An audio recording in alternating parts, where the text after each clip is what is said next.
Merci beaucoup. Merci à Patrick, Didier, Karine et Nicolas. Et merci à tous. Pardonnez-moi pour mon anglais. Mes enfants parlent français, mais je suis sans espoir.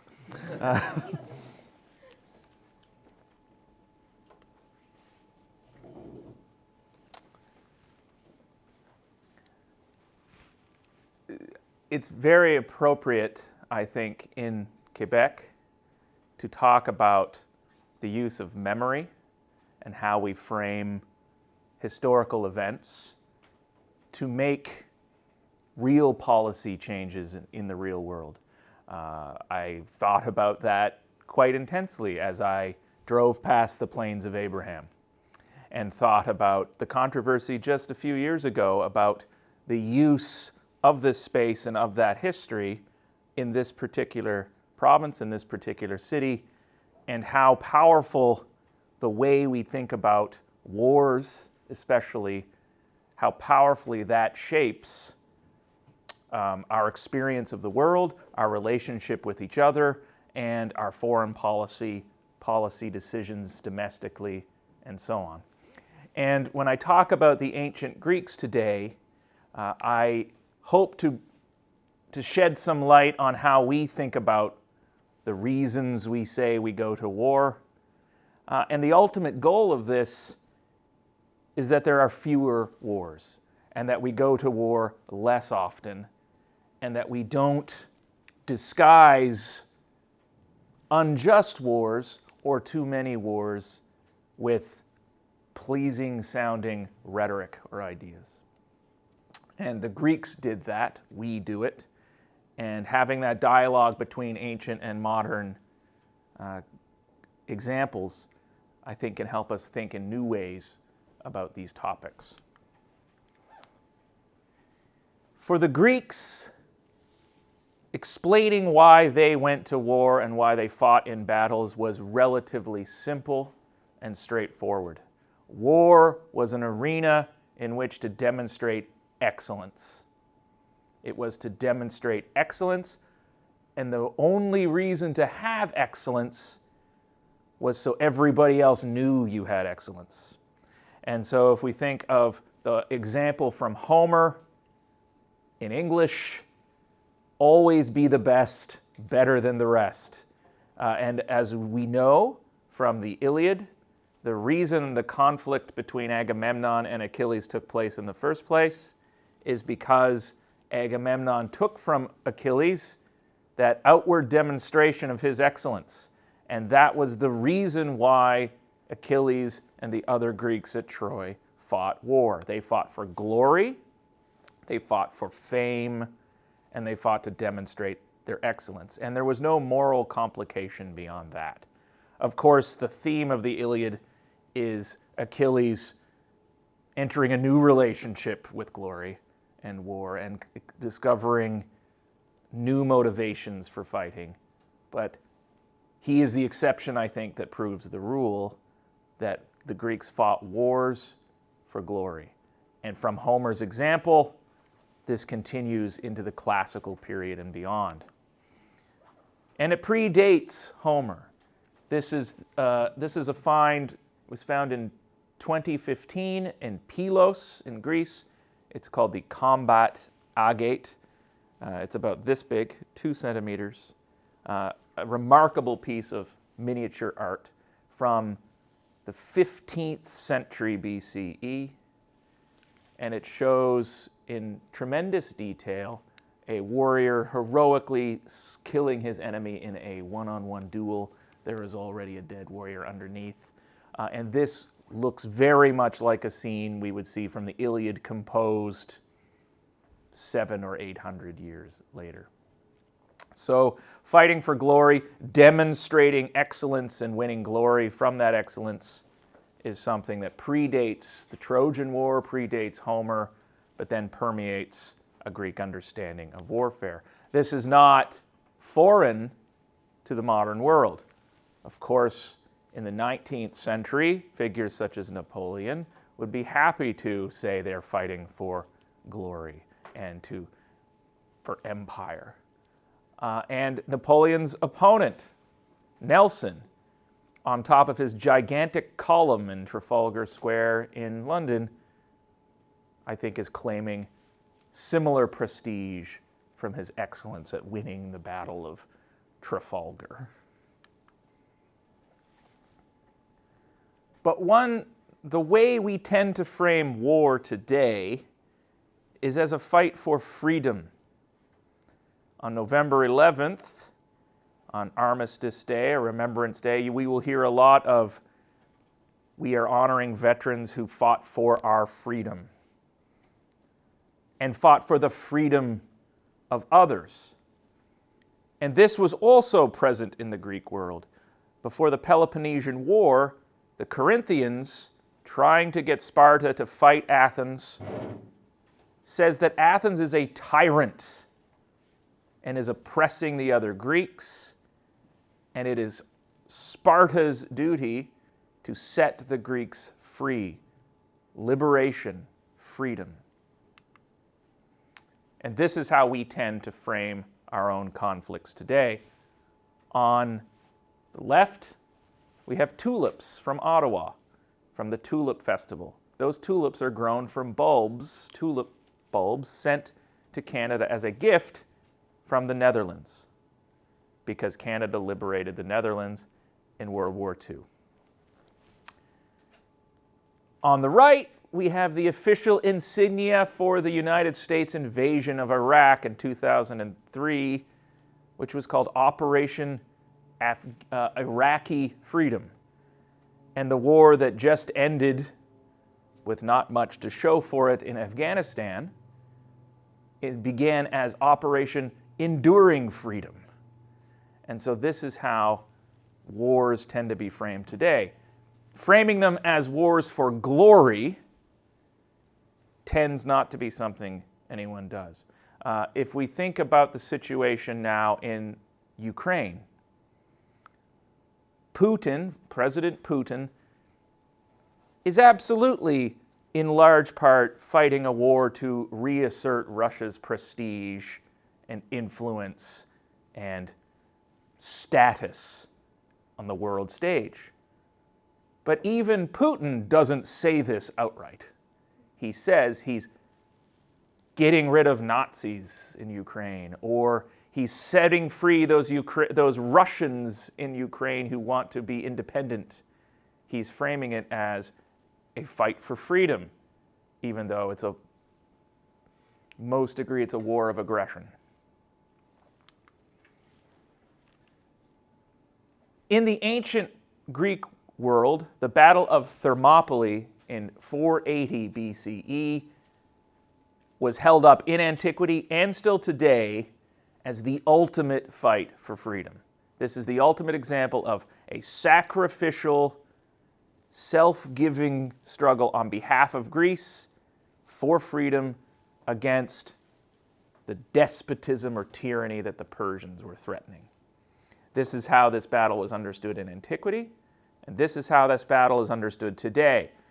If anyone remembers, in 2006, the movie 300, based on the graphic novel 300, in which the Spartans, 300 Spartans and their king Leonidas, and their exquisitely carved abdominal muscles defeated the Persian Empire.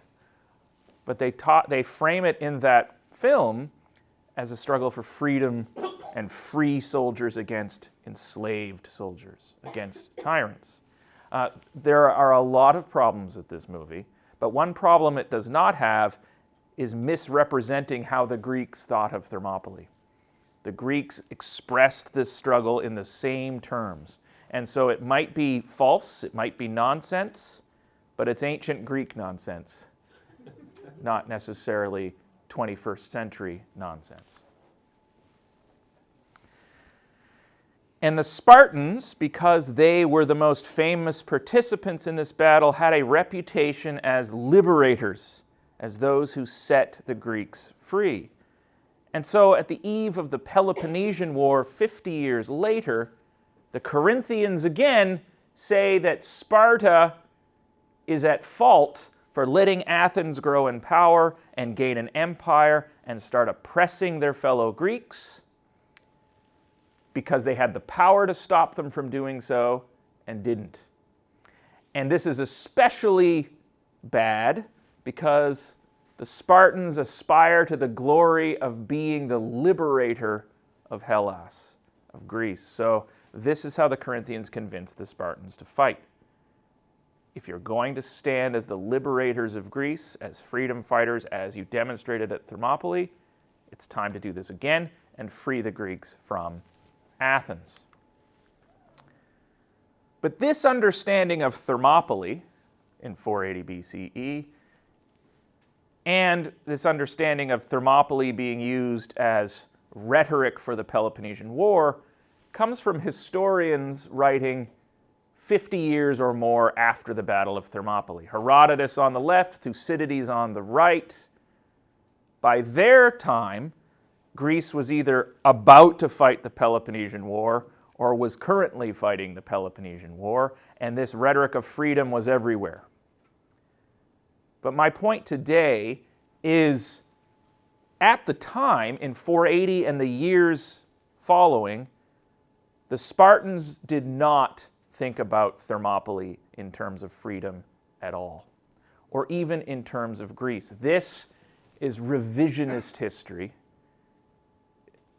that is 50 years out of date. So what evidence can we turn to understand how the Spartans, and in a different way than the Athenians and other Greeks, understood the Battle of Thermopylae and the struggle against the Persians in general, closer to the time itself?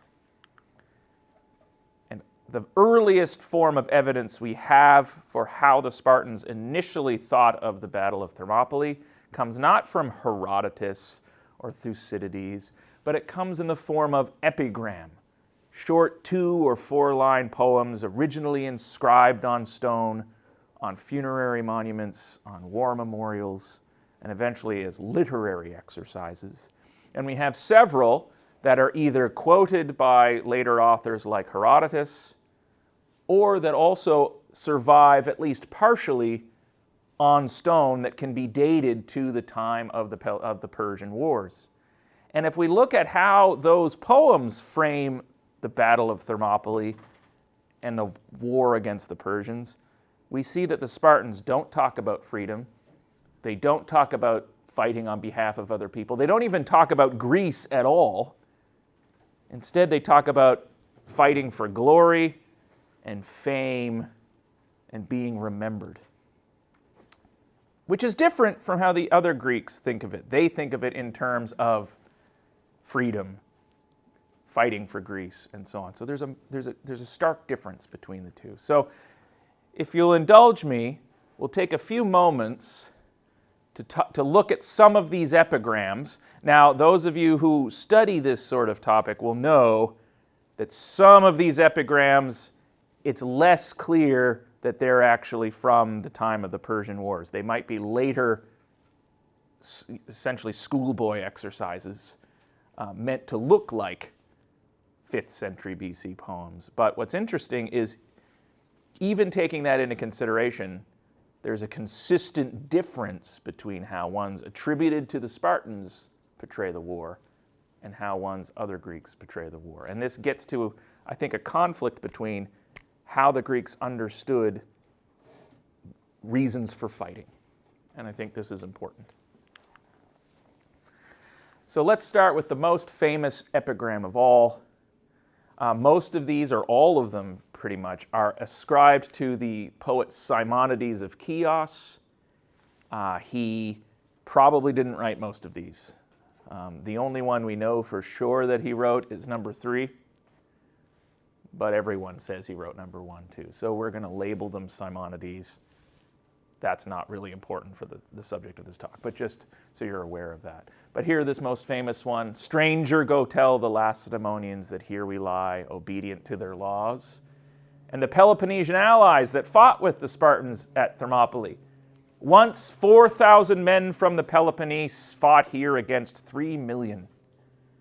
Probably not, but it looks good.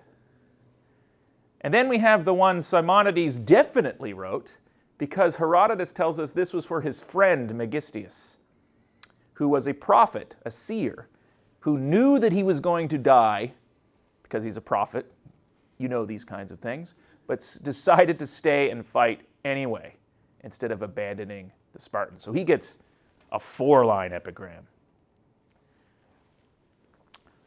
But what you don't see in any of these Spartan or Peloponnesian celebrations or memorials for the Battle of Thermopylae, you don't see anything about Greece.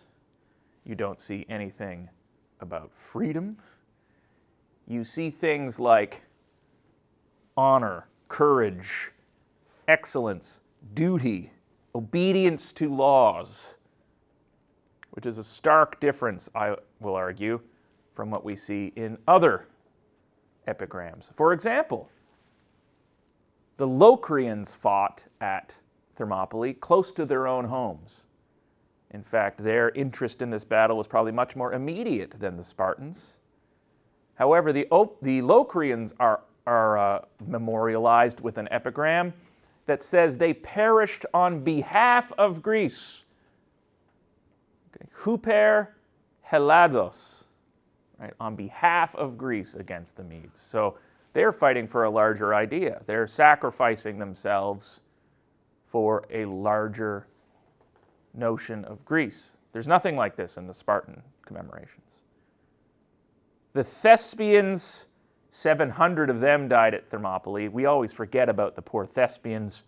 That probably represented the entirety of their military force, a much greater sacrifice or loss than the Spartans experienced. They talk about their courage like the Spartans do.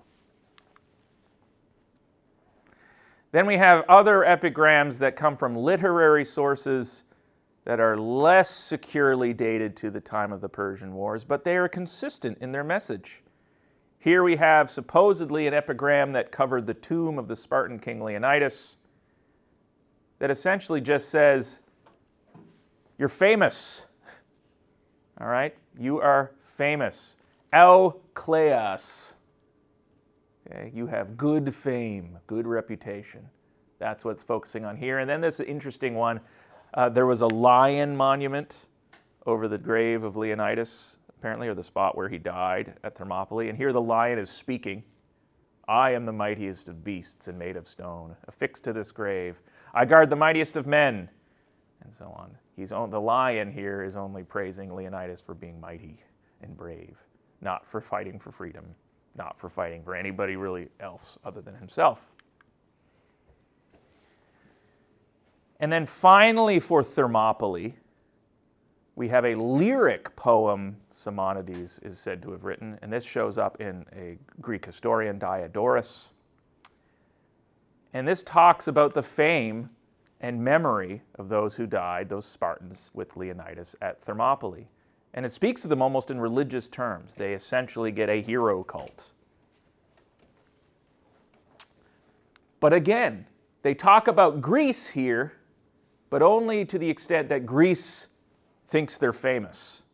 It doesn't talk about Greece in terms of these Spartans fighting or dying for it, but just that the reward they get is being famous in all of Greece. So it actually is doing nothing more than increasing the fame of Leonidas and the Spartans. It's really doing nothing for Greece. So let's look at some of the epigrams for other Persian war battles, starting with Plataea, the battle in 479. These two epigrams were said to be put as memorials, one for the Athenians and one for the Spartans who died at Plataea. I'll let you guess which one goes with which. Okay.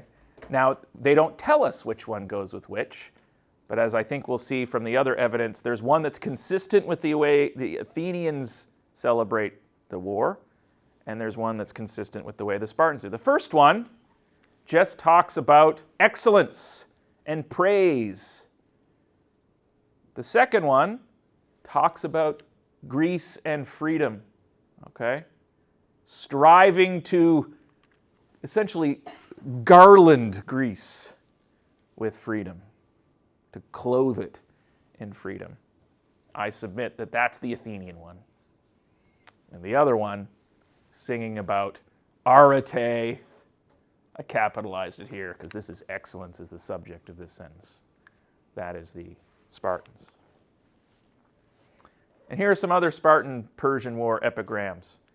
Now, the Spartan commander at Thermopylae was a man, Plataea, was a man named Pausanias. And after that battle, the war ended in Greece, and he set up the famous serpent column in Delphi. But Pausanias originally inscribed on this, commander-in-chief of the Greeks when he destroyed the army of the Medes. Note, this is a singular verb. He did it himself. Pausanias dedicated this monument to Phoebus. Now, the rest of the Greeks were pretty ticked off at this. And so they erased it and replaced it with the following epigram, the saviors of broad Greece, this is still on it, by the way, dedicated this having defended the poleis from hated slavery. So we were talking about Greece as a whole, a pan-Hellenic message, and we're talking about freedom from slavery. And then it lists all the poleis that participated at Plataea. So not just Pausanias, the Spartan. But Pausanias wasn't finished.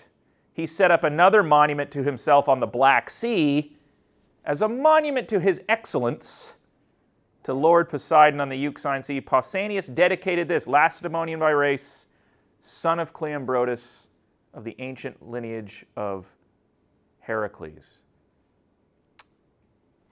I don't have this in my translation, my goodness. The most important phrase here is Archon Helados, the ruler or commander of Greece. So he actually mentions Greece in this dedication for himself, but only insofar as he's ruling it. So Pausanias, though, I think, is in line with how Spartans tended to celebrate their wars and their achievements. And I don't think the Spartans were particularly angry at these kinds of self-serving inscriptions from Pausanias, even though he later fell out of favor. Now, there's one wrinkle here. In the 1990s, a papyrus was found with more Simonides on it. I was going to say there's still new discoveries in classics. The 90s is new for me. For some of you, it's probably not that new. But let's call it new, even if it's pre-iPhone.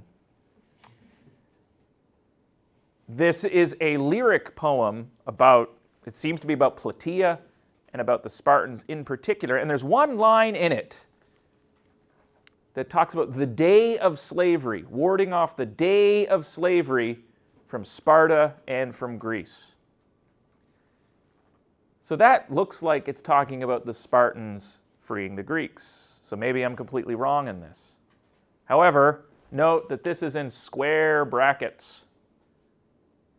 Here is the line in question. So you see Sparta, and then two letters that are apparently alpha rho. I don't see alpha rho there. I haven't seen the papyrus in person. It's probably in Dirk Aubink's car. Sorry, if you know about papyrological scandals, that you'll get it. The point is, this is M.L. West's elegy, not Simonides. So I think nowhere else in Greek literature does this phrase, a day of slavery, appear in this position in a line of poetry.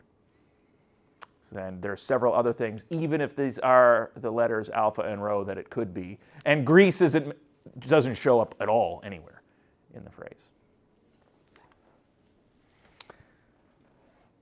So as we've seen, other Greeks, other than the Spartans, were happy to celebrate the Persian Wars as a freedom fight, as a struggle for freedom. And they might have been doing so even before the Battle of Thermopylae. Here we have a monument in the Acropolis Museum in Athens to Callimachus, who was the Athenian war leader, the polemarch at Marathon. And one of the lines in this poem, it's inscribed up and down on this column. It's a really neat inscription if you get a chance to see it. is almost certainly talking about Marathon being something on behalf of Greece. It looks like it's something like huper Helanon or Helenonon, something on behalf of the Greeks. So it seems that even before 480, there is some indication that even the Battle of Marathon, that the Athenians fought alone with the Plataeans, might have been thought of as a struggle for freedom. Other Marathon monuments that are less securely dated to the time immediately following Marathon are clearer about this. That fighting on behalf of the Greeks, the Athenians at Marathon laid low the power of the gold-bearing Medes. And here they used warding off the day of slavery. This is where M.L. West got the line, but it's not metrically in the same position. But the Athenians are happy to use this kind of language. And there's actually a red figure vase that has inscribed on it, actually black figure, sorry. Greece has a beautiful crown of freedom. It's just etched in the vase. And this was from a Persian war destruction context on the Acropolis. So we know that it came from before 480, probably. And then we have some more. The sons of the Athenians destroyed the army of the Persians and warded off grievous slavery from their fatherland. And we have a new epigram discovered just a few years ago. Herodes Atticus decorated his villa in the Peloponnese with a casualty list from the Battle of Marathon. This one, however, doesn't talk about Greece. It talks more about glory than freedom. Just to make it clear that it's not just a Sparta versus Athens thing, here we have the Corinthians inscribing epigrams that talk about their role in setting Greece free. So this is from the Battle of Salamis. The Corinthians are celebrating their achievement as something that was on behalf of and rescuing holy Greece, and all Greece balanced on the razor's edge. I only give you the first two lines of this one because the others are quoted in Plutarch but don't survive on the stone. So I leave them out. Women from Corinth dedicated to Aphrodite on behalf of all the Greeks. Adeimantus, the commander of the Greeks at Salamis, is responsible for Greece wearing a crown of freedom. Then we have another person from Salamis who rescued his fellow Greeks at sea and saved several ships from the Persians. We're almost finished with the epigrams. This is a long one from Megara, just to show the point that they talk about freedom too. They talk about all the different places they fought in the Persian wars. And they were striving to strengthen the day of freedom for Greece and the Megarians. So liberation rhetoric, pan-Hellenism. Even in the Peloponnese, Tegea, neighbor and often rival to Sparta, but ally of Sparta at Plataea, has several epigrams in which they celebrate fighting for freedom. For Greece, not just for Tegea. And then finally, as if the point couldn't be clearer, as if we hadn't made the point, on the altar of Zeus Eleutherios, Zeus, the bringer of freedom at Plataea,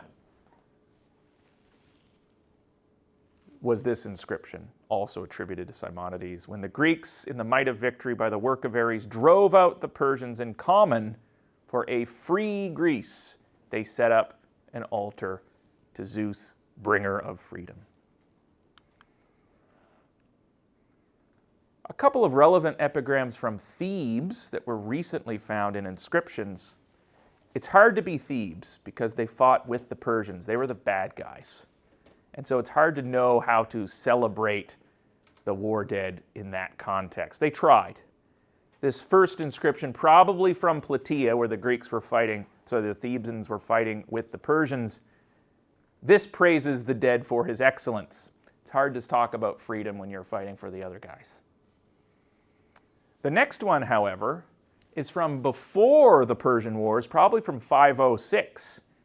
And this talks about the Thebans, or these particular Thebans, rescuing or setting free Chalcis. The verb they use, luo, if you learn ancient Greek, that's the verb you always start with. They actually use it in real life, not just in textbooks. Is usually used in the context of ransoming, setting free, liberating. So even before the Persian Wars, there is some indication that the Greeks were happy to talk about war as a way to bring freedom. And then finally, in order to get in on the party, Galon, the tyrant of Sears in Sicily, fought the Carthaginians apparently on the very same day that the Battle of Salamis took place, and then dedicated an offering at Delphi in which he said he was also fighting for freedom for all the Greeks. He framed it as part of the very same struggle. So I think what is clear, and what I hope is clear from this, is that there is a difference between how the Spartans commemorated Thermopylae and the Persian Wars, and how every other Greek state commemorated the Persian Wars, or most other Greek states commemorated the Persian Wars. Everybody else is fighting to drive away the day of slavery, to crown Greece with freedom, okay? To fight for Greece, on behalf of Greece as a Panhellenic whole, this idea that there's a larger entity that they're fighting for. The Spartans, on the other hand, are fighting to be remembered, to be famous, to demonstrate excellence. They're fighting in the same way that Homer's heroes are supposed to fight. We like the Athenian and other Greek approach to justifying war better than we like how the Spartans frame things. We don't like the idea of fighting for glory. It's unpalatable to us. It's disturbing that you would go and kill people and risk your life simply for bragging rights. But bragging rights were the most important thing for the Greeks. If we think back to the Iliad, most people think Hector is the most sympathetic character in the Iliad. Sympathetic male character in the Iliad. Or Eric Bana from the 2004 movie, Troy. But the Hector of Homer is very different from Eric Bana's Hector. I will make the bold claim now that Homer is a better writer than Wolfgang Petersen. We think about Achilles is out there fighting for his own glory, and when he doesn't get glory, he sulks, he cries to his mother, he asks the gods to let the Trojans win. That's gross. Hector, on the other hand, is defending his home, his family. However, if you actually read closely the experience of Hector, there's this scene in Book 6 when he meets with his wife Andromache and their infant son Astyanax. And Andromache begs him not to go back to battle, because if he dies, he's the only thing standing between them and slavery and death, which, as you know, spoiler alert, that happens to them. Andromache is enslaved, Astyanax is murdered. Hector's response to this, however, is, I couldn't imagine not going back to battle and having my chance to win glory. And I wouldn't be able to face my fellow Trojans who would then be able to insult me. Similarly, when he's standing outside the walls of Troy ready to fight Achilles, his parents beg him not to. They say, if you die, we will be disgraced and we will be killed in the worst possible way. You're the only thing standing between us and a horrible death. Hector doesn't even respond to them, and instead, in his own mind, says, oh, I couldn't bear another Trojan saying, oh, there's Hector. Didn't even fight Achilles after he got us into so much trouble on the battlefield. And besides, if I go out and fight, maybe I'll win. and win glory. And even if I die, I'll win glory. The point is, Hector's every bit as much of a selfish jerk as Achilles. Okay? So much so that, unlike Achilles, Achilles is happy to let his fellow Greeks die in order to proclaim his own excellence. Hector ignores the pleas of his own family members in fear of being disgraced and not having the opportunity to demonstrate excellence. Again, to us, that is gross, or it should be. I hope it is. Okay? However, if we look at the history of just the 5th century in Greece, all of those poleis that fought for freedom and getting rid of slavery, and on behalf of Greece, Athens, Corinth, Megara, and so on, fought a lot more often and a lot more destructively and in many more places and for longer periods of time than the Spartans did. For all their brash, struggles for glory and their apparent militaristic culture, the Spartans fought far fewer wars than all of these freedom fighters and those fighting for liberation. And arguably, the most oppressive Greek state, I agree with the Corinthians to a certain extent, were the Athenians, who were the loudest about fighting for freedom and fighting for glory. Now, I'm not saying, please don't think I'm saying, that we should start just fighting for glory. Okay? I don't think we should say, you know what? I'm really annoyed at, some country, and it would be a great opportunity for us to go over there and win some medals, okay? Be famous, have movies about us, books written about us. Let's go to war. I'm not saying we should do that. But what I am saying that we should do is be very careful when we think about how wars are justified. And whether saying that we're fighting for freedom, whether that's actually what we're doing. I would suggest that Operation Iraqi Freedom was not that. I don't know that that's even controversial at this point. We should also think carefully, as scholars of antiquity, about how antiquity is used to frame and justify wars as similar to ancient struggles for freedom. And so Thermopylae, even today, is often held up as an example of courageous, principled stands for freedom. It has been compared to modern battles like the Alamo. Okay? It was used throughout the Cold War as a rhetorical tool to rally NATO support against the Soviet Union. In fact, the very first place that the United States directed its financial and material aid after World War II to prevent the Soviets from gaining power there was Greece. And they used Thermopylae as a reason for that. The Greeks who fought so bravely for freedom at Thermopylae need our help to continue this fight because the Soviets are just like the Persians.